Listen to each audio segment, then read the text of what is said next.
Test series में test number 1 discussion करेंगे और पेपर का नाम है चाइल्ड डेवलपमेंट एंड पेडागोजी, बाल विकास व शिक्षा शास्त्र। तो बाल विकास व अध्यापन भी इसको बोल सकते हैं, child development and pedagogy. Test series का यह पहला सेट है।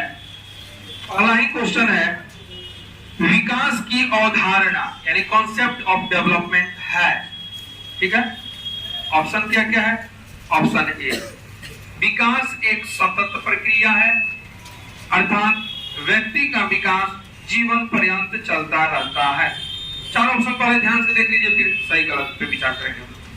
विकास एक निश्चित समय पर रुक जाने वाली प्रक्रिया है, अर्थात यह जीवन पर्यंत नहीं चलती है। परीक्षा में प्रश्न आएगा, विकल्प पे नहीं पे भी ध्यान दीजिएगा। आपको लाइन बिल्कुल सीधा जा रहा है, आंसर के करीब जा रहा है और थोड़े से ध्यान आपने नहीं पे नहीं दिया तो फिर आपका वक्त गलत हो जाएगा, क्योंकि आप उसको चुन लेंगे। तो यहाँ पे नहीं पे ध्यान दीजिएगा। सी, विकास का अधिगम से कोई संबंध नहीं होता है। डी, विकास यानी डेवलपमेंट का वृद्धि यानी ग्रोथ से कोई संबंध नहीं होता है।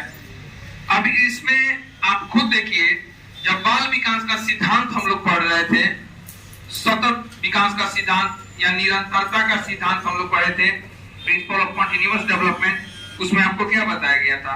विकास एक सतत यानी कॉन्टिन्यूअस प्रक्रिया है, अर्थात व्यक्ति का विकास जीवन पर्यंत चलता रहता है। तो आंसर 1 का आंसर क्या हो जाएगा? ए। वेरी क्लियर है? 1 का आंसर हो गया ए।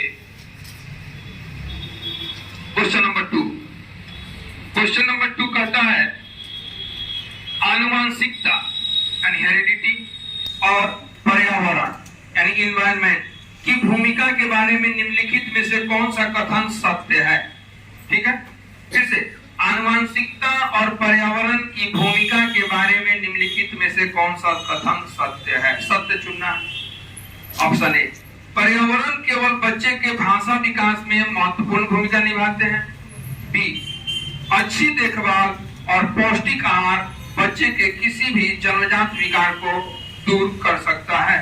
सी, सीखने और प्रदर्शन करने की एक बच्चे की क्षमता जीनों यानी जीन्स द्वारा पूरी तरह से निर्धारित की जाती है। डी, विकास के कुछ पहलू आनुवंशिकता और कुछ पहलू पर्यावरण को ही वातावरण भी कहा गया है से प्रभावित होते हैं। तो आंसर क्या हो जाएगा? यही आंसर डी होगा। 2 का आंसर डी हो जाएगा। देखिए, बी अगर आप कहते हैं बी, तो बी अच्छी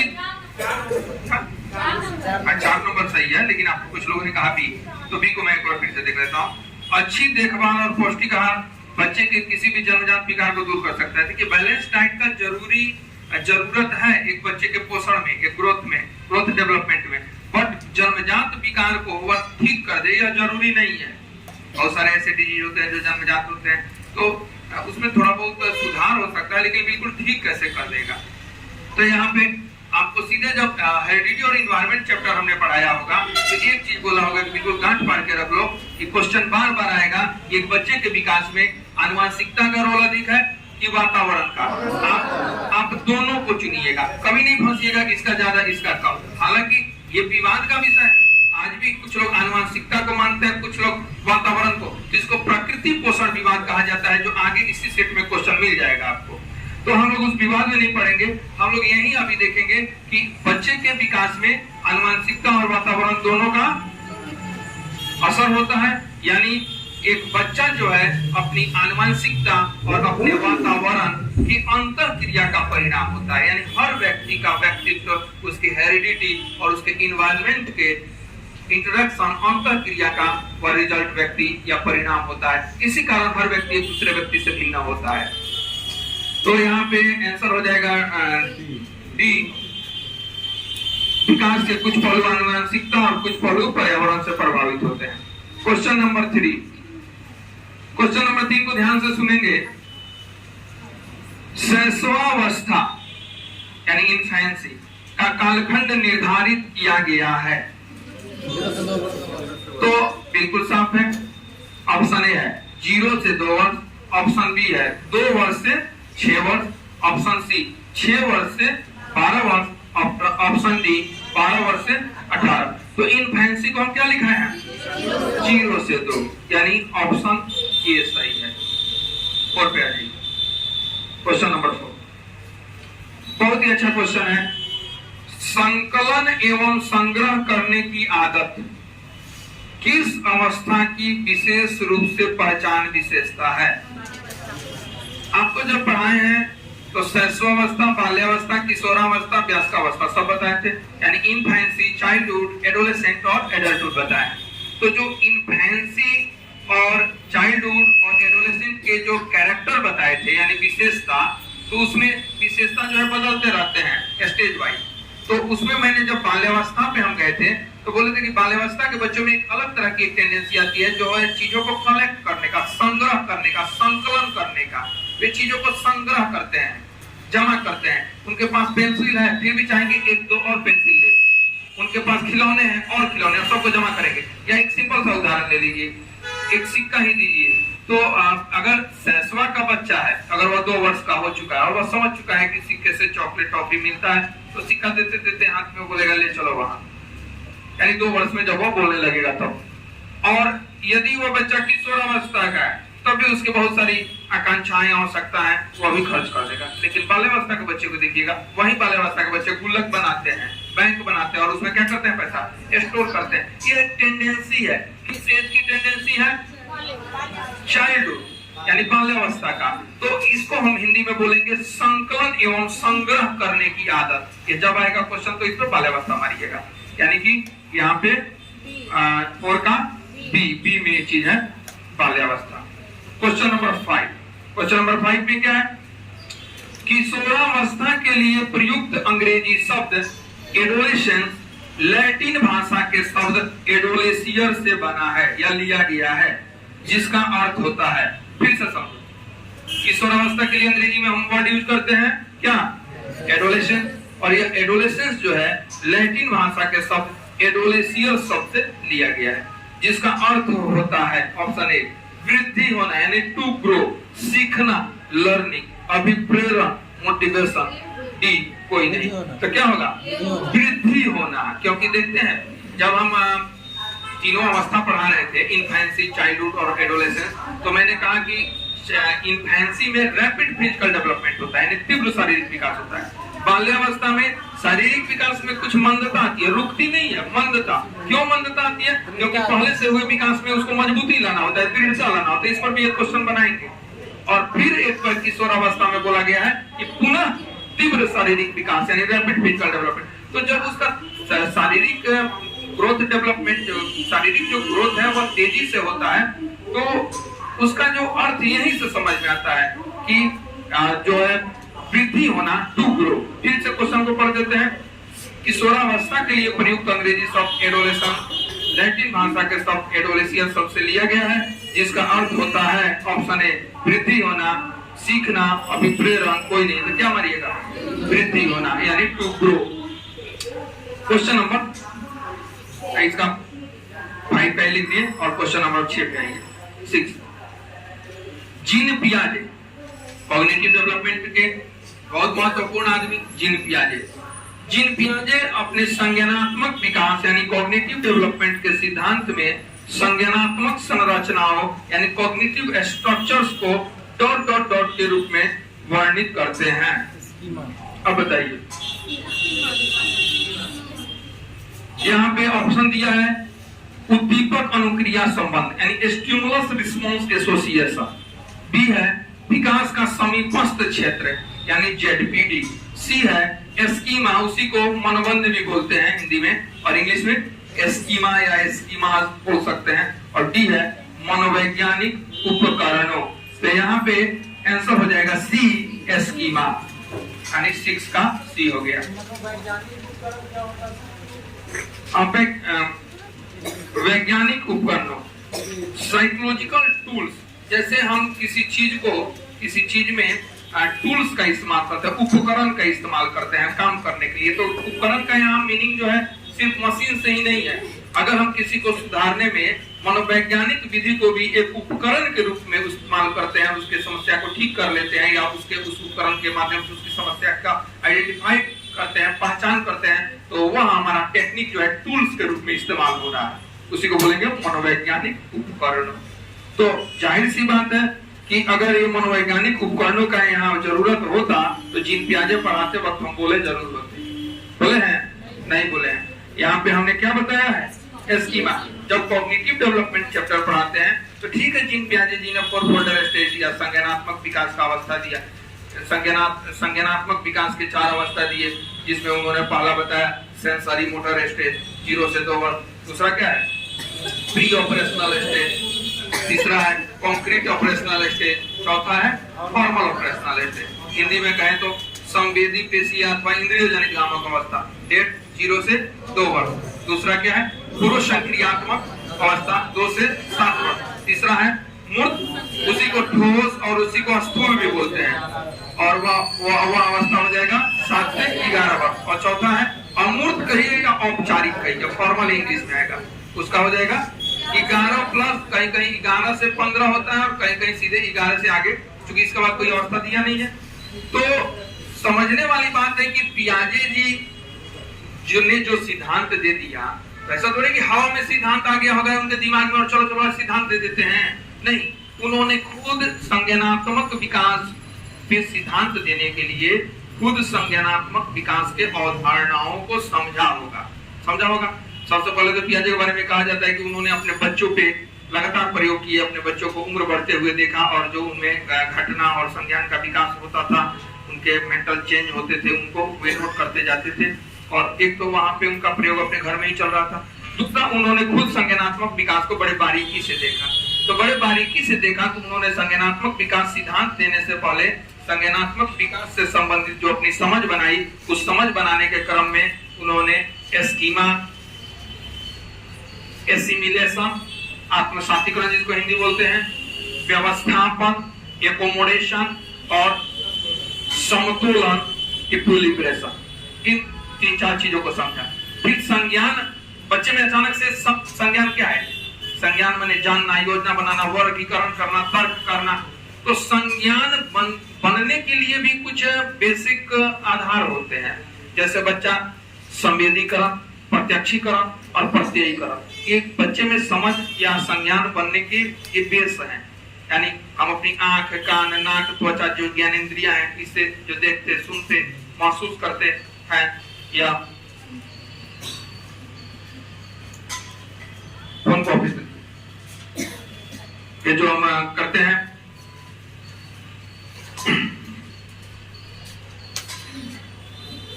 तो क्या हम बता रहे थे, आँख कान नाक से जो देखते हैं, क्या तो बच्चे या हम सभी कोई अपनी समझ कैसे बनाते हैं। जब हमारा जन्म हुआ होगा तो अपनी ज्ञानेंद्रियों से चीजों को जाना, समझा होगा। तो ज्ञानेंद्रिय में हमारे क्या है, जैसे आंख से देखना, कान से सुनना, नाक से सूंघना, त्वचा से महसूस करना, जीवा से स्वाद लेना, ये सब हमारे ज्ञानेंद्रियों के आधार हैं। इनके द्वारा हम चीजों को पहली बार जानते हैं, तो ये सब संवेदीकरण में आते हैं। फिर आंख से देखे, कान से सुने, नाक से सूंघे, त्वचा से महसूस किए चीजों का जब अर्थ समझने लगते हैं, तो हम कहाँ पहुंच गए, संज्ञान के एक स्टेप ऊपर पहुंच गए, वह है प्रत्यक्षीकरण, यानी अर्थ गढ़ने लगे। और जब हम एक चीज का तुलना देके दूसरे चीज को समझते हैं, या किसी चीज के बारे में हमारा कॉन्सेप्ट क्लियर हो जाता है, संप्रदाय बन जाता है, उसको बोलते हैं प्रत्ययीकरण। इन तीनों स्टेप से होके किसी चीज की समझ बनती है, संज्ञान हमारी बनती है। तो पियाजे जी ने इन सब चीजों को समझा, और पियाजे जी ने जो समझा उस समझ से प्रश्न आता है। ये नहीं कि सीधा जाएगा कि पियाजे ने कितना अवस्था दिया, अवस्था का डेट क्या है, सिंपल क्वेश्चन हो गया। लेकिन पियाजे ने अपनी अवधारणा कहाँ से ली, यह समझने वाली चीज है, कॉन्सेप्चुअल चीज है, जो हम अपने क्लास में बड़े आराम से, बड़े विस्तार से समझाते हैं। क्लास के स्टूडेंट बोलेंगे कि आप लोग ये सब समझाया गया है, तो उससे हर टेस्ट में एक क्वेश्चन, 2 क्वेश्चन उससे रहेगा। तो यहाँ पे हम लोगों ने इसका आंसर भी लिख लीजिए। 6 तो लिख ही दिया, क्वेश्चन नंबर 7 क्या है।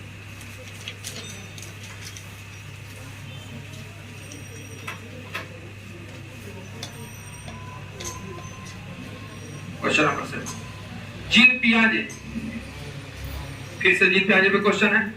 जीन पियाजे के अनुसार संज्ञानात्मक विकास कॉग्निटिव डेवलपमेंट के किस अवस्था के अंतिम महीनों में वस्तु अस्थायित्व के संबंध में कुछ समझ अर्थात वस्तु अस्थायित्व आ जाती है।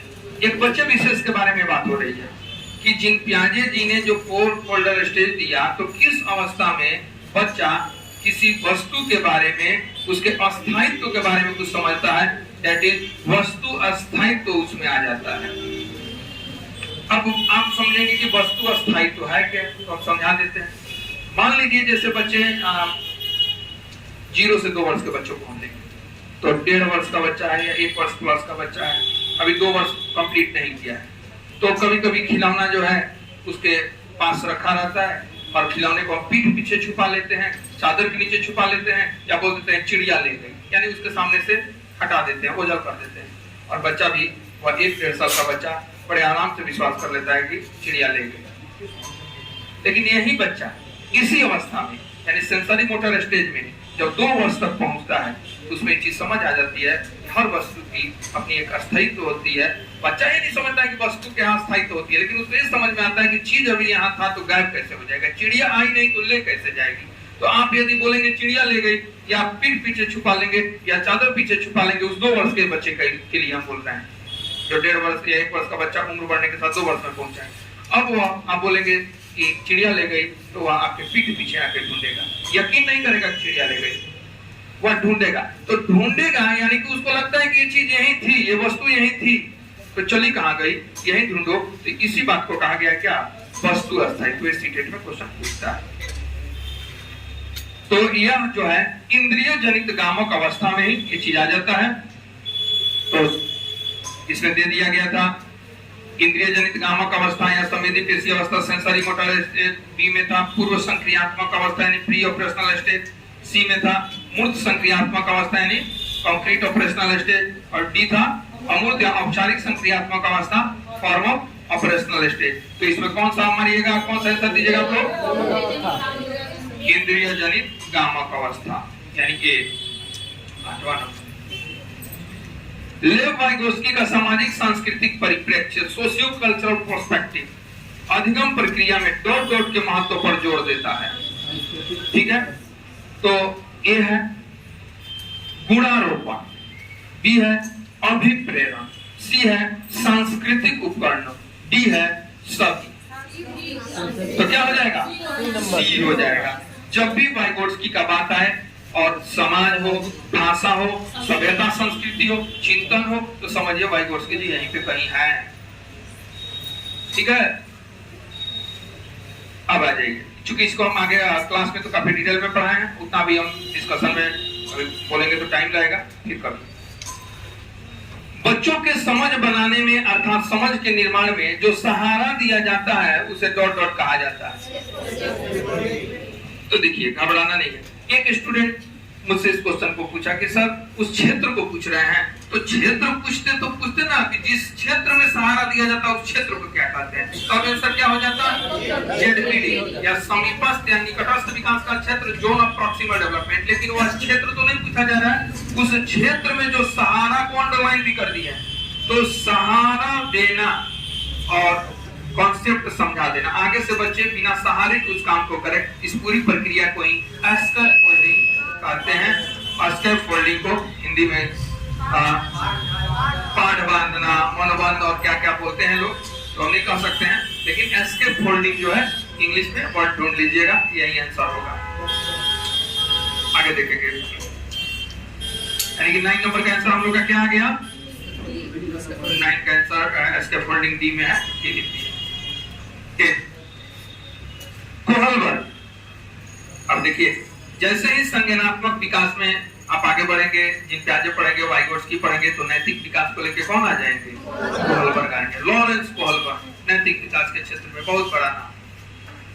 तो कोहलबर्ग ने नैतिक विकास यानी मोरल डेवलपमेंट के स्तर यानी लेवल बताए हैं। देखिए, जब कोहलबर्ग को आप क्लास में पढ़े होंगे तो आपको हम बताए होंगे कि कोहलबर्ग ने 3 लेवल और हर लेवल में 2-2 स्टेज बताए हैं। तो यहाँ पे सीधे पूछ दिया गया क्या, ये स्तर बताए कि स्तर यानी लेवल को पूछ लिया गया है। तो ये तीनों लाइन से है। नंबर 1 पूर्व रूढ़िगत नैतिकता का स्तर, प्री कॉन्वेंशनल मोरालिटी लेवल, दूसरा है रूढ़िगत नैतिकता का स्तर, कॉन्वेंशनल मोरालिटी लेवल, और तीसरा है उत्तर रूढ़िगत नैतिकता का स्तर, पोस्ट कॉन्वेंशनल मोरालिटी लेवल। यानी कि एक पूर्व रूढ़िगत, एक रूढ़िगत और एक उत्तर रूढ़िगत।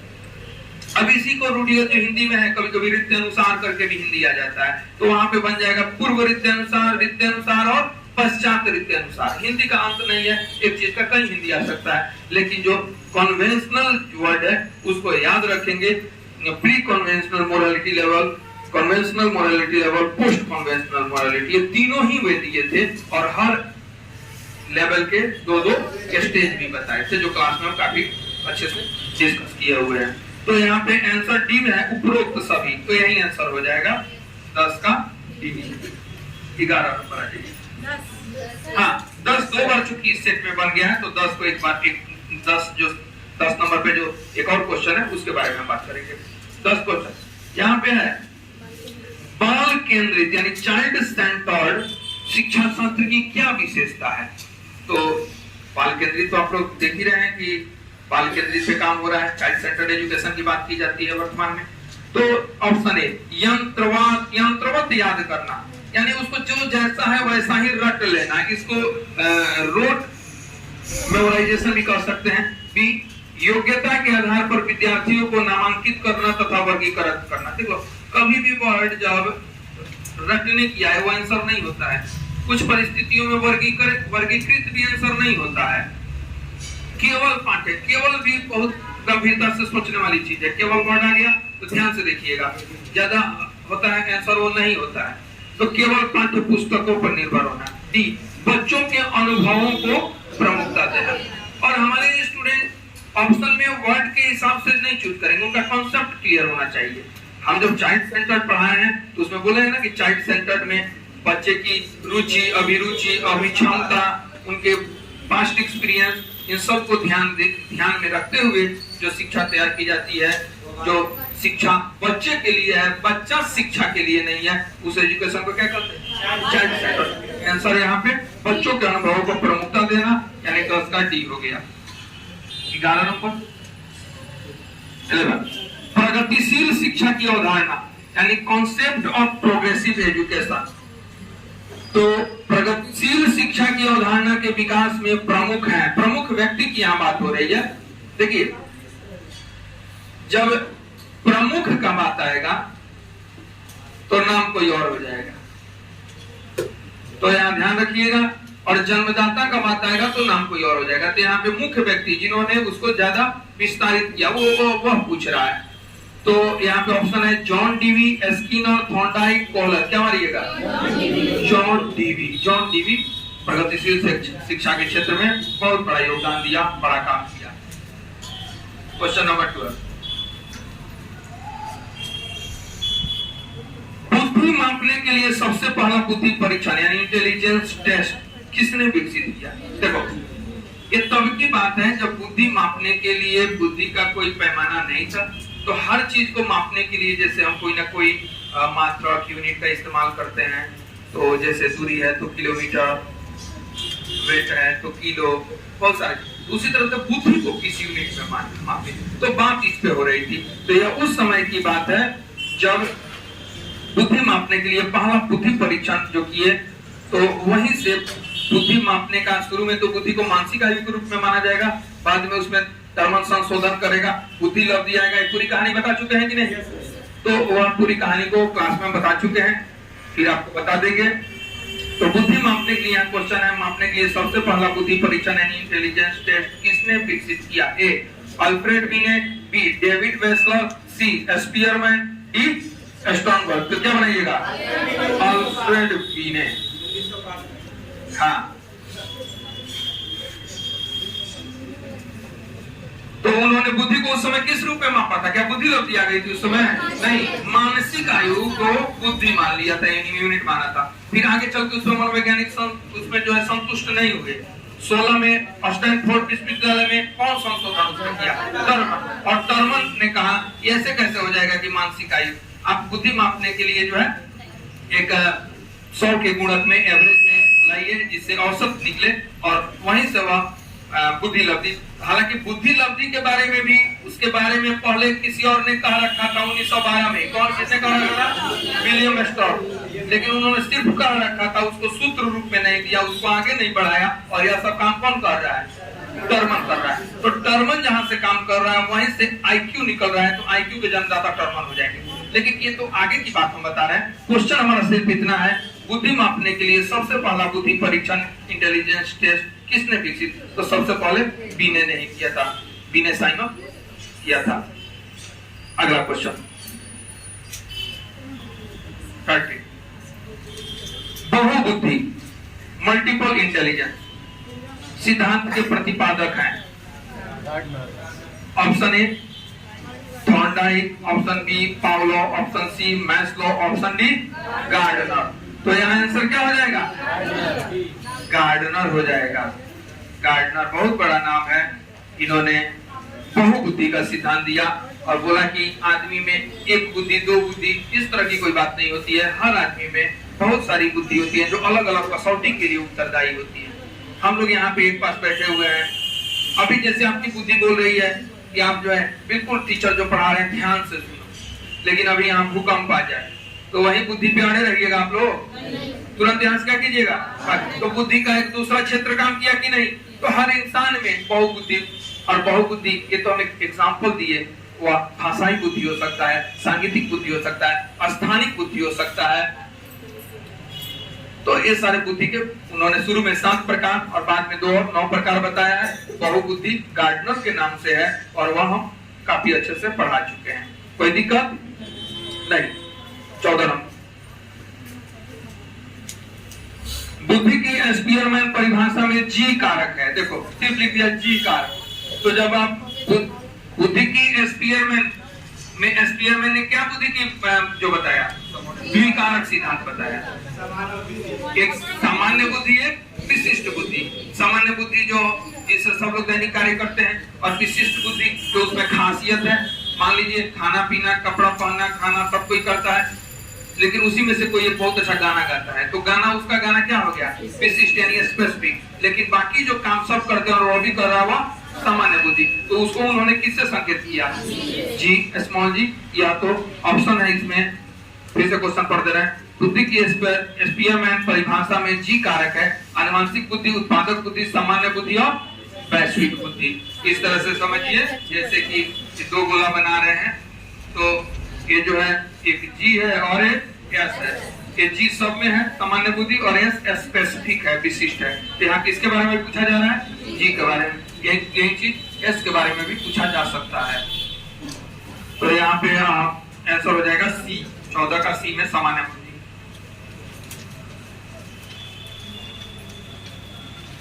15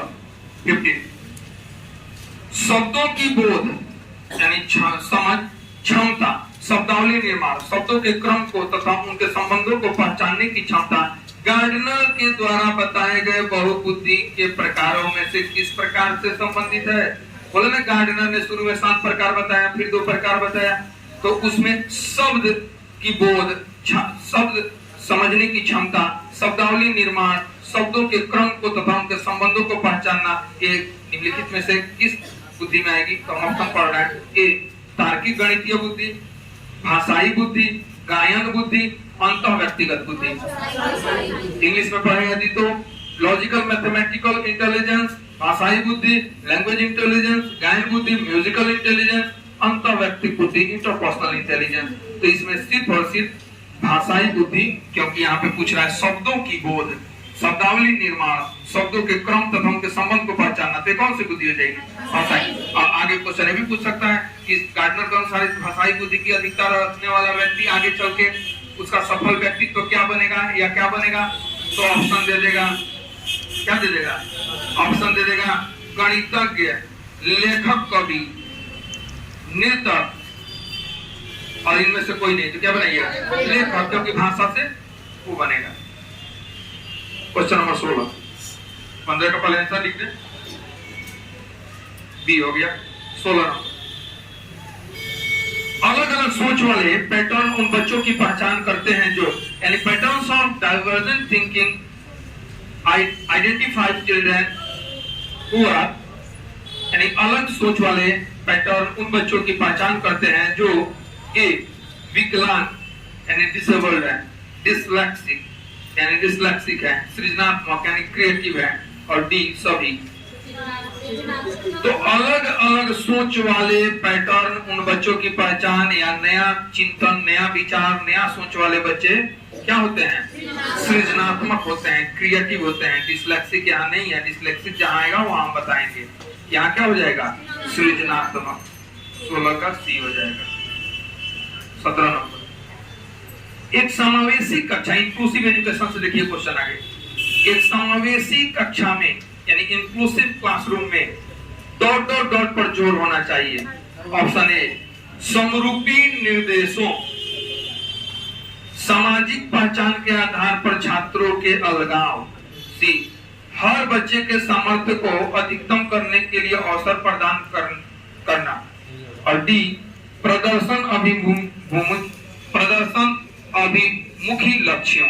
इसमें क्या बनाइएगा? सी हो जाएगा, हर बच्चे के सामर्थ्य को अधिकतम करने के लिए अवसर। यानी कि इंक्लूसिव का कॉन्सेप्ट समझ लो, इसमें सामान्य बच्चे और विशिष्ट बच्चे दोनों को साथ मिलाकर और एक ही समय तालिका, एक ही छत के नीचे एक साथ जो विशिष्ट है उनको कुछ उसी जगह पे उसी समय कुछ विशेष सुविधा देकर पढ़ाने की बात कही जाती है इंक्लूसिव में। तो इससे होता क्या है कि जब तक हम विशिष्ट को अलग रखेंगे उनमें हीन भावना होगी, उनके आगे बढ़ने के लिए लिमिटेशंस हो जाएंगे। लेकिन जब उनको सामान्य बच्चों के साथ हम मिला देंगे तो उनकी एक स्वस्थ जो है उनसे प्रतियोगिता होगी, उनको अपनी पूरी उड़ान उड़ने की अवसर मिलेगी। और यहाँ पे हम इंक्लूसिव क्लास चला रहे हैं, अगर वह विकलांग है तो उसके सामर्थ्य को भी ध्यान में रखे हैं, और मेरे पास जो सामान्य है उसके सामर्थ्य, अगर विकलांग है तो उसके लिए हम बेंच डेस्क का इंतजाम उसके अनुरूप कर देंगे। देखते हैं रेलवे की एक ही ट्रेन होती है, बोगी क्या हो जाता है? विकलांग, यानी उसी में उसको सुविधा दे दिया गया। ठीक उसी तरह से तो हम जब इंक्लूसिव क्लासरूम की बात करेंगे तो हर बच्चे के सामर्थ्य को अधिकतर करने का अवसर हम देंगे। यानी हम सामान्य पर भी ध्यान देंगे और विशिष्ट पर भी ध्यान देंगे। ये नहीं कि विशिष्ट को कि तुम अलग चले जाओ, पढ़ाएंगे इसी जगह लेकिन उसको कुछ विशेष सुविधा देकर। समरूपी निर्देश क्या होता है? समरूपी मतलब एक ऐसा निर्देश, इंस्ट्रक्शन जो सबके लिए बराबर हो। तो फिर एक कैसे हो सकता है? यह यदि होगा तो हमारे पास कुछ इसमें सामान्य भी बैठे हैं, कुछ विशिष्ट भी बैठे हैं, तो एक ही निर्देश से कैसे होगा? हम ऐसा बनाएंगे कि हम जो ऐसा निर्देश देंगे जो सामान्य को भी लाभ हो, और एक ऐसा फिर एक निर्देश देंगे जो विशिष्ट को भी लाभ हो, तब ना इंक्लूसिव क्लासरूम हमारा हुआ। यानी कि हम दोनों पे ध्यान दे रहे हैं। केवल इंस्ट्रक्शन देने से भी तो काम नहीं होगा। हाँ, केवल इंस्ट्रक्शन देने से भी तो काम नहीं होगा। हाँ, तो मान लो जैसे कि एक तरह का इंस्ट्रक्शन हम दे दें और हमारे पास डिफरेंट टाइप के बच्चे हैं, तो एक निर्देश से कैसे काम? आप ही बताओ, नहीं होगा। तो वह तो होगा ही नहीं समरूपी निर्देश। 18 नंबर, 17 का पहले जो है हम आंसर लिखते हैं सी 18। डिसलेक्सिया आ गया, ये अधिगम अक्षमता से है।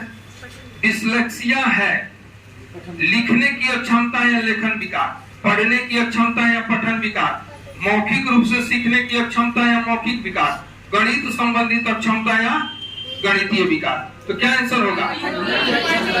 यह डिसलेक्सिया एक पठन विकार है, पढ़ने की अक्षमता है। आंसर हो जाएगा बी। याद कीजिए, जब आपको विशेष आवश्यकता वाले बालक को समझना चैप्टर पढ़ा रहे थे तथा समावेशी शिक्षा उसी में आया था। विशेष आवश्यकता वाले बच्चे कई तरह के आए थे, उसमें एक अधिगम अक्षम आया था, और अधिगम अक्षम में डिसलेक्सिया, एलेक्सिया, डिस्कैल्कुलिया, ये सारे चीज, कॉम्प्लेक्सिया, डिस्ग्राफिया, ये सब चीज को अलग अलग हम बताए थे कि कौन किससे रिलेटेड है। और आपके पास एक लिस्ट है, उसको देखिएगा, तो इसमें बी आंसर सही है। 19 नंबर, एक बालक गणित की गणना में अक्सर त्रुटि करता है तथा गणितीय संकल्पनाओं को नहीं समझ पाता है। वह बालक अधिगम अक्षमता के किस प्रकार से? देखिए, उसी अधिगम अक्षमता से अगला क्वेश्चन आ गया। क्या हो जाएगा? डिस्कैल्कुलिया। डिस्कैल्कुलिया में भी ग्राफिकल डिस्कैल्कुलिया, लैक्सल डिस्कैल्कुलिया सब होता है, लेकिन डिस्कैल्कुलिया वर्ड जैसे देखिएगा तुरंत मार दीजिएगा गणित अक्षमता वाला यह है। तो यह 19 का डी।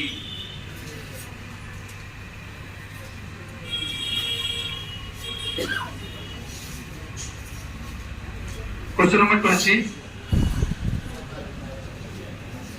अभ्यास या अनुभूति से व्यवहार में धारण योग्य वांछित तथा स्थायी परिवर्तन को कहा जाता है। तो ऑप्शन है पुनर्बलन, अभिप्रेरण, वृद्धि, सीखना। इंग्लिश में कहेंगे तो रेनफोर्समेंट, मोटिवेशन, ग्रोथ, लर्निंग। तो किसके डिफिनेशन में बात चीज को लिखा थे? सीखना। और यह भी बोले थे कि अभ्यास या अनुभूति से व्यवहार में धारण योग्य वांछित तथा अस्थायी परिवर्तन। व्यवहार में और भी परिवर्तन हो सकते हैं, तो वे सीखना नहीं कहे जाएंगे। जैसे मान लीजिए अगर कोई गाना सीखना चाह रहा है, रोज गाना गाने का रियाज कर रहा है, यानी अभ्यास कर रहा है, और वह चाहता है कि हम गायक बने, यानी वांछित भी हो गया, और वो रोज के अभ्यास से और पीछे के अनुभव से भी कुछ लाभ उठाता है, और रोज अभ्यास भी करता है गायन के क्षेत्र में, और वह गायक बन गया, यानी उसके व्यवहार में परिवर्तन हो गया। पहले वह साधारण से गाता था, अब वह गायक की तरह गाता है। और यह परिवर्तन एक दिन के लिए नहीं है, अस्थायी है, ये लर्निंग में काउंट होगी। लेकिन किसी दिन कोई व्यक्ति गाना बिल्कुल नहीं गाना जानता और रास्ते में निकला और कहीं गया, जाके शराब पी लिया, नशे में आ गया, और नशे में जब आया वहां से निकल गया अकेले, और रास्ते भर गाते रहा। एक दिन के लिए उसके व्यवहार को रिकॉर्ड कर लिया गया और देखा गया अगले दिन। तो अब उस आदमी से पूछा गया, तुम्हारे व्यवहार में परिवर्तन हो गया, तो क्या वो सीखना हो गया? गाना सीख गया? नहीं, क्योंकि वह चाहता भी नहीं था कि वैसा वो करे। वो तो किसके नशे में किया? शराब। और वो यानी कि वो वांछित नहीं था। दूसरा, उसके लिए उसने कोई अभ्यास नहीं किया, पूर्व अनुभव का कोई इस्तेमाल किया, और वह काम जो था मात्र कुछ क्षण, कुछ घंटों के लिए ही हुआ था। आगे दिन से तो वो ठीक है, नहीं रास्ते पे घूम के सड़क पे गाना गा रहा है, यानी अस्थायी परिवर्तन भी नहीं है, तो वह लर्निंग में काउंट नहीं होता है। तो दवा खाने से, बीमारी से, थकान से, शराब पीने से भी कुछ क्षण के लिए व्यवहार में परिवर्तन होते हैं, परिपक्वन से भी। तो उन परिवर्तन को सीखना में नहीं रखा जाता है। सीखना में किसको रखा जाता है? अधिगम में किसको रखा जाता है? जो अभ्यास या अनुभूति से व्यवहार में धारण योग्य वांछित तथा अस्थायी परिवर्तन हो, तो यही सीखना का डिफिनेशन है। और डी नंबर पे सीखना दिया हुआ है। सीखना को अधिगम भी कहते हैं। आंसर डी हो जाएगा। 21 क्वेश्चन, किस प्रकार एक अध्यापिका बच्चों को बेहतर समस्या समाधानकर्ता बनाने में सहायता कर सकती है? अच्छा क्वेश्चन है, ध्यान देंगे। किस प्रकार एक अध्यापिका बच्चों को बेहतर समस्या समाधानकर्ता बनाने में सहायता कर सकती है?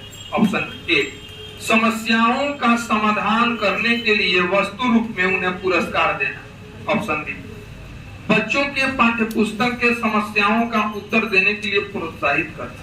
सी, बच्चों को विविध प्रकार की समस्याओं का समाधान करने के मौका देना और उनका हल करते समय सहयोग करना। डी, उपरोक्त में से कोई नहीं। तो आंसर सी हो जाएगा। बच्चों को विविध प्रकार की समस्याओं का समाधान करने के मौका देना और उनका हल करते समय सहयोग करना। मौका नहीं देंगे तब तक वे कैसे सीखेंगे? और जहां आपकी जरूरत पड़ेगी, आप अपना एक सहयोगी, एक मार्गदर्शक के रूप में अपना सहयोग भी देना है। तो आंसर क्या हो जाएगा? सी। 22, वाइगोस्की बच्चों के सीखने में निम्न में से किस कारक की महत्वपूर्ण भूमिका पर बल देते हैं? ऑप्शन ए, सामाजिक, ऑप्शन बी, आनुवंशिक, ऑप्शन सी, नैतिक, ऑप्शन डी, शारीरिक। बताइए। तो मैंने बोला ही, जैसे वाइगोस्की का नाम आए, समाज आए, सभ्यता संस्कृति आए, भाषा आए, चिंतन है, क्योंकि पियाजे से इन्हीं मुद्दों पे वाइगोस्की भिन्न है। पियाजे ने सिर्फ उम्र बढ़ना, परिपक्वता को आधार मानकर और वातावरण और परिवेश से अंतःक्रिया करके बच्चे खुद से सीखते जाएंगे, इस बात को स्वीकार किया। वाइगोस्की ने कहा कि पियाजे जी, हम मानते हैं कि उम्र का बढ़ना संज्ञान पे असर डालता है, लेकिन इसका मतलब यह नहीं है कि वह उम्र कहीं भी बढ़े। और आप बोल रहे हैं परिवेश, परिवेश क्या होता है? हमारे आसपास की चीजें हमारी परिवेश है। अगर उस बच्चे को जंगल में रख दिया जाए और जंगल में चारों दिशा में 5 किलोमीटर जंगल ही हो, तो क्या उसको उस परिवेश को मिल जाएगा? लेकिन क्या उसको वहां सोसाइटी मिल जा रहा है? नहीं। तो समाज नहीं मिला। तो बच्चे का उम्र बढ़े, लेकिन कहाँ? समाज में। समाज में जब रहेगा तो लोगों के साथ रहेगा, लोगों के साथ रहेगा तो भाषा के संपर्क में आएगा, भाषा के संपर्क में आएगा सभ्यता संस्कृति के चिंतन, ये सारी चीजें उसमें आएंगी, और तब जाके उसका उचित संज्ञान का विकास होगा। तो इसी मुद्दे पे वाइगोत्स्की पियाजे से अलग होते हैं और संज्ञानात्मक विकास में विशेष प्रसिद्धि मिलती है। इस चैप्टर में वाइगोत्स्की को इसी वजह से सामाजिक जो इन्होंने बात कहा, तो सामाजिक को बिल्कुल याद रखिएगा। तो आंसर क्या हो जाएगा? ए, सामाजिक वाला। 23, 7 क्वेश्चन हो रहे हैं, घबराइए नहीं, तुरंत डिस्कशन कर दे रहे हैं। बिल्कुल अपने सीट पर से कोई नहीं हिलेगा, इसको देख लीजिए। क्वेश्चन नंबर 23, राष्ट्रीय पाठ्यचर्या की रूपरेखा यानी नेशनल करिकुलम फ्रेमवर्क एनसीएफ 2005 की बात हो रही है। एनसीएफ 2005 ने अपनी समझ डॉट से प्राप्त की। तो ए है मानवतावाद, दूसरा है व्यवहारवाद, सी है रचनावाद, डी है इनमें से कोई नहीं रचनावाद। ये रचनावाद को मानने वाले जीन पियाजे भी थे। तो ये रचनावाद जो है, यहाँ पे बच्चे जो है अपने अनुभव से और सीखते हैं और स्वयं से ज्ञान का निर्माण करते हैं अंतःक्रिया करते हुए। रचनावाद आपको अगले टेस्ट में भी क्वेश्चन उस पे रहेगा। रचनावाद पे हम क्लास में भी लिखाए हुए हैं शॉर्ट नोट, या कहिएगा तो फिर से लिखा दीजिए। रचनावाद को बिल्कुल दिमाग में रखिएगा, याद रखिएगा। एनसीएफ ने भी अपनी समझ वहीं से ली है, पियाजे ने भी रचनावाद को ही माना है। तो इसलिए जब एनसीएफ 2005 बना तो एक बार पियाजे जो है फिर से चर्चा में आ गए, क्योंकि पियाजे ने जो जिस रचनावाद को, ये सब देखिए मनोविज्ञान के बहुत सारे संप्रदाय होते हैं, स्कूल्स ऑफ साइकोलॉजी होते हैं, तो उसमें बहुत सारे वाद होते हैं, तो उसमें से एक रचनावाद है। क्वेश्चन नंबर रचनावाद वाले आंसर कितने नंबर पे हम उसको लिख दें? 23 का सी पे है, हो गया 24। जीन पियाजे डॉट मनोवैज्ञानिक, देखिए क्वेश्चन यहाँ ही गया। तो जीन पियाजे व्यवहारवादी, रचनावादी, मानवतावादी सभी क्या मानिएगा? रचनावादी भी एकदम बहुत आने का संभावित क्वेश्चन है परीक्षा में। आकलन यानी असेसमेंट होना चाहिए, इस चैप्टर है सीडीपी में। ए अधिगम का, बी अधिगम के लिए, सी अंक तथा ग्रेड देने के लिए, डी कक्षा उत्तीर्ण करने के लिए। क्या होगा? अधिगम के लिए। अधिगम के लिए जब होगा तो टर्मिनल एग्जाम के रूप में होगा। अगर 4 चैप्टर पढ़ाया गया और 4 चैप्टर के बाद 2 महीने में पढ़ाया गया और एग्जाम दिया गया, तो उस एग्जाम में देखा जाएगा कि 4 चैप्टर में बच्चा कितना गलती किया, कितना सही किया। अब जो गलती किया उसको दिमाग में रखेंगे और अगले 2 महीने में फिर 4 चैप्टर पढ़ाएंगे, तो उस 4 चैप्टर के साथ साथ इस 4 में जो गलती हुआ था उसको क्या करेंगे?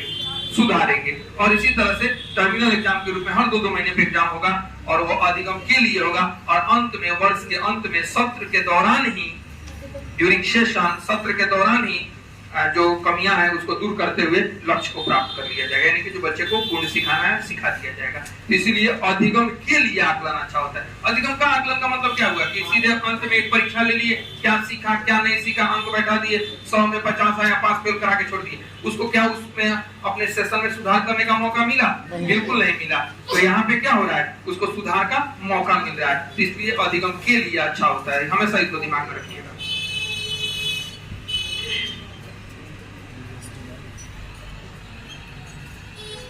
26 विशिष्ट बालकों के अंतर्गत निम्न में से कौन से बालक आते हैं? ऑप्शन ए पिछड़ा बालक, ऑप्शन बी प्रतिभाशाली बालक, ऑप्शन सी मंद बुद्धि बालक, ऑप्शन डी ये सभी। आंसर क्या होगा? ये सभी हो जाएगा। अब इसको पूछिएगा आप कैसे? तो जब विशेष आवश्यकता वाले बालक को समझना तथा समावेशी शिक्षा आपको पढ़ा रहे थे चैप्टर, तो आप याद कीजिए विशेष आवश्यकता वाले बालक अथवा असाधारण बालक अथवा विशेष आवश्यकता वाले बालक या असाधारण बालक या विशिष्ट बालक, कितने प्रकार के बताए थे? 5 प्रकार के बताए थे। सबसे पहला क्या था? सबसे पहला क्या था बताइए? उसमें पहला दूसरा कुछ नहीं, 5वां आप हमको बता दीजिए। बहुत बताए, बौद्धिक रूप से असाधारण बालक, शारीरिक रूप से असाधारण बालक, सामाजिक रूप से असाधारण बालक, सांवेगिक रूप से असाधारण बालक और अधिगम अक्षम बालक। तो ये जो भी हैं सब जो हैं विशिष्ट बालक में ही आएंगे, सब विशिष्ट बालक में आएंगे। तो यहाँ पे आंसर क्या हो जाएगा? सभी। यहाँ पे सभी हो जाएगा। विशेष बालकों के अंतर्गत कौन से बालक आते हैं? पिछड़ा बालक, प्रतिभाशाली बालक, मंद बुद्धि बालक, यानी कि हम 5 प्रकार के, हर प्रकार के 4-4 प्रकार बताएंगे और टोटल प्रकार सब जो है उसको हम विशिष्ट बालक में रखेंगे। तो उन्हीं में से जो 5 प्रकार के 4-4 प्रकार हैं, उन्हीं प्रकारों में से ये सभी हैं। तो आंसर डी ये सभी। 27 वंचित समूहों के विद्यार्थियों को सामान्य विद्यार्थियों के साथ साथ पढ़ाना चाहिए, इसका अभिप्राय है। देखिए इंक्लूसिव एजुकेशन की अभी चर्चा किए थे, वही क्वेश्चन फिर से आ गया।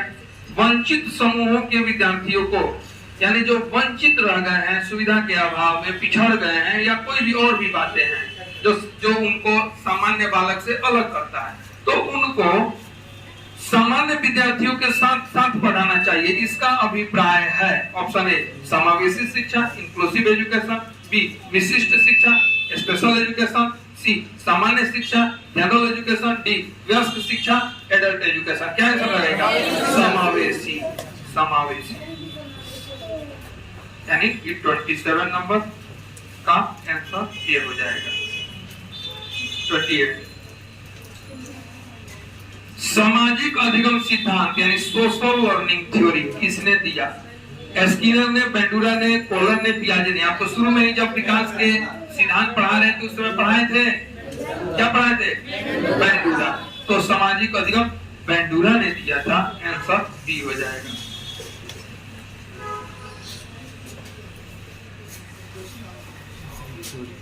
29 सीखने के अंतर्दृष्टि सिद्धांत इनसाइट थ्योरी को निम्नलिखित में से किसने बढ़ावा दिया? गेस्टाल्टवादी, सिद्धांतवादी, पावलोव, पियाजे, वाइगोस्की। तो गेस्टाल्टवादी।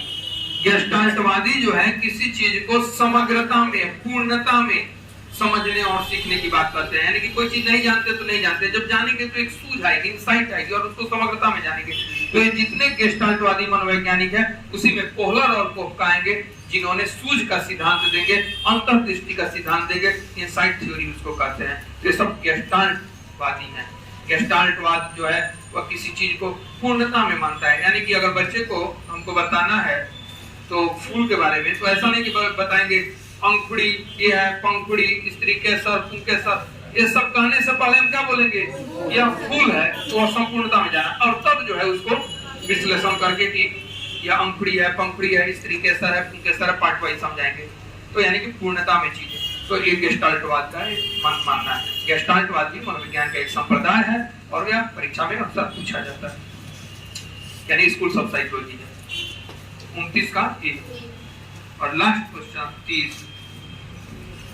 एक अध्यापक द्वारा अपने छात्र छात्राओं को दिए गए किसी क्रियाकलाप में छात्र छात्राओं द्वारा किए गए विभिन्न त्रुटियों का विश्लेषण करना चाहिए, क्योंकि फिर से एक अध्यापक द्वारा अपने छात्र छात्राओं को दिए गए किसी क्रियाकलाप में छात्र छात्राओं द्वारा किए गए विभिन्न त्रुटियों का विश्लेषण करना चाहिए, क्योंकि अब ऑप्शन इसमें देखिए, क्योंकि के बाद ऑप्शन में ढूंढना है। ए त्रुटियों के आधार पर छात्रों को वर्गीकृत किया जा सके, वर्गीकृत किया जा सके, ध्यान दीजिएगा। बी त्रुटियों के आधार पर उनके लिए दंड निर्धारित किया जाए, दंड यहाँ पे ध्यान दीजिए। जीवन में पुनः कभी भी छात्र त्रुटि न करे इसके लिए चेतावनी दी जाए, चेतावनी पे ध्यान दीजिएगा। और छात्रों की त्रुटियों की समझ एक शिक्षक के शिक्षण अधिगम प्रक्रिया ने टीचिंग लर्निंग प्रोसेस के लिए अर्थपूर्ण है। आंसर क्या होगा? यही डी हो जाएगा। यानी कि कभी भी त्रुटियों के आधार पर छात्रों को गलती करता है इसको अलग बैठा दो, ये टीचिंग लर्निंग प्रोसेस का सीखने का सिद्धांत नहीं है। सुनो ध्यान से, बातचीत नहीं प्लीज, बातचीत नहीं प्लीज, नो मरमरी। त्रुटियों के आधार पर उनके लिए दंड निर्धारित किया जा सके। दंड तो हमेशा दंड देना ही नहीं है, दंड का प्रावधान नहीं है। जीवन में पुनः गलती न करे, ऐसा कभी छोटे बच्चे थॉर्नडाइक का आएगा, बोलेगा ट्रायल एंड एरर थ्योरी, यानी प्रयत्न तथा भूल का सिद्धांत दीजिएगा। वो सीखने का एक सिद्धांत है, बच्चे गलती करेंगे, स्वाभाविक सी बात है, गलती कर करके ही सीखेंगे। तो एक तो सीखने का सिद्धांत है, तो वह कैसे हो जाएगा कि पुनः गलती नहीं करे? हमसे और आपसे गलती रोज होती है, बच्चे से कैसे बोलते कि दोबारा गलती नहीं करे? ये तो बिल्कुल पेडागोजी के अगेंस्ट चला जाएगा। छात्रों की त्रुटियों की समझ, यानी बच्चों ने जो त्रुटि की उसकी समझ शिक्षक के लिए शिक्षण अधिगम प्रक्रिया है, टीचिंग लर्निंग प्रोसेस के लिए अर्थपूर्ण है। शिक्षक समझेगा गलती कर रहा है, क्यों कर रहा है। अब गलती के भी कई रूप हैं।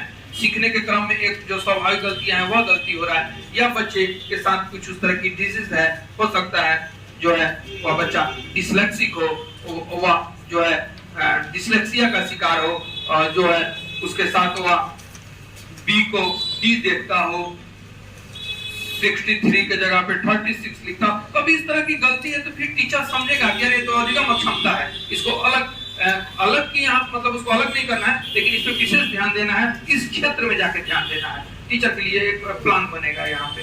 तो बच्चों की जो त्रुटियां हैं उसकी समझ शिक्षक के लिए, शिक्षण अधिगम प्रक्रिया के लिए क्या है, अर्थपूर्ण है, ये जरूरी है। शिक्षक समझेगा तभी उनको लर्निंग करा पाएगा। तो देखिए ये जो 30 नंबर का सेट था, यह सेट पूरे सिलेबस को कवर किया है।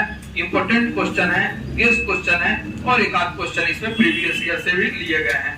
तो इस क्वेश्चन को में अगर आप बढ़िया से बना रहे हैं, 30 में 30 मेरे कुछ स्टूडेंट किए, इसमें आप कर सकते हैं। ज्यादातर जितना अभ्यास करेंगे, जो हम पढ़ाए हैं, लिखाए हैं, क्लास में जो समझाए हैं, यहाँ देखिए सीटेट में मामला क्या है कि यहाँ पे आपको समझना मुख्य होता है। कॉन्सेप्ट जब तक क्लियर नहीं रहेगा तब तक आप नहीं बनाएंगे।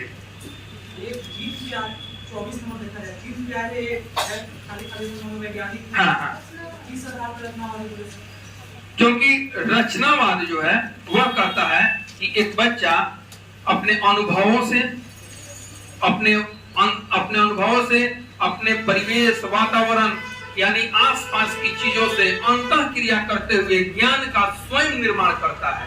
यानी ऐसा नहीं है कि बच्चे में ज्ञान कहीं से लाके इंजेक्शन से भर दिया जाए, नहीं, बच्चे में ज्ञान का खुद बिल्ड होता है, निर्माण होता है। और इस निर्माणवादी लोग जो हैं उसी में जीन पियाजे भी है, जो ज्ञान की निर्माण करने की बात की स्वीकार करते हैं। और यह ज्ञान निर्माण करने की बात जो है यह रचनावाद में है। यह एक मनोविज्ञान का संप्रदाय है। संप्रदाय जो है उसी संप्रदाय से समर्थक है पियाजे, इसीलिए यहाँ पे पियाजे हो जाएंगे। शुरू में यदि क्लास किए होंगे आप, तो जो मनोविज्ञान के विभिन्न संप्रदाय पढ़ाए वहां भी हम पढ़ाएंगे, या रचनावाद पे आपको हम शॉर्टकट भी लिखाए होंगे, उसको भी आप देख सकते हैं। 13 नंबर देखिएगा, क्वेश्चन नंबर 13 में क्या है, पहले यहाँ तक तो 30 क्वेश्चन सबने मिला लिया। क्वेश्चन नंबर 13 में आ जाइए। अब आप कुछ जो पूछना चाहते हैं पूछिए।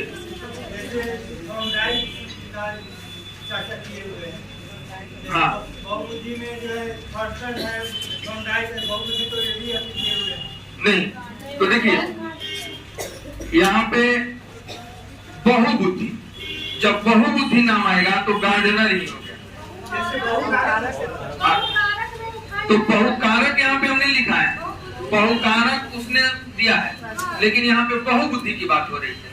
और बहुबुद्धि मल्टीपल इंटेलिजेंस गार्डनर नहीं दिया है। शुरू में बुद्धि के 7 प्रकार बताया, फिर 2 प्रकार और जोड़ा। ये वेरी क्लियर है, इसमें कहीं कोई डाउट नहीं।